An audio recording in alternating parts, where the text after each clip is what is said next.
आरडीरू plan थिला गोटे घंटार रास्ता जेहेतु मामू घर तो से आम मामू घर अभिमुखे पुणी बाहरिलु कहीं मामा एक्चुअल रे जो दिन मत आसबार था मौसी घर को सी बहुत कांदिला आई पाई कि आई की पुणी केबे देखा करवा कौन करवा आउ एते बाट हो जाते भी सब पॉसिबल होनी जीवाई तो मत आ भल लगे सांगे सांगे मौसी घर जो पहुँचले पायल सहित आ मौसा सहित डिस्कसन कली कि आम आरडीरू दर्शन कर सारापर आई की जाइए किसी समय हो पछे देखा करवा तापर आम सब पहुँचिकी गुली खटी गप चली थाए तापर आई से भितर बहुत सारा जिनस रोसे करता मैंने जहाँ भात डाली तरकारी ये सी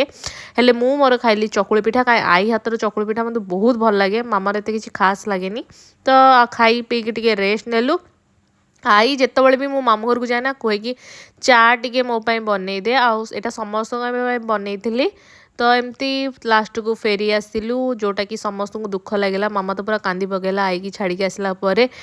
मौसी घरे पहुँच सारापर पायल तार गाँव में बांटापी सब भोग रेडी कर रखी दे था आरडी रे ठाकुर देखा सहित आई की देखा करके बहुत भल लगे जदि वीडियो भल लगी लाइक शेयर सब्सक्राइब बाय।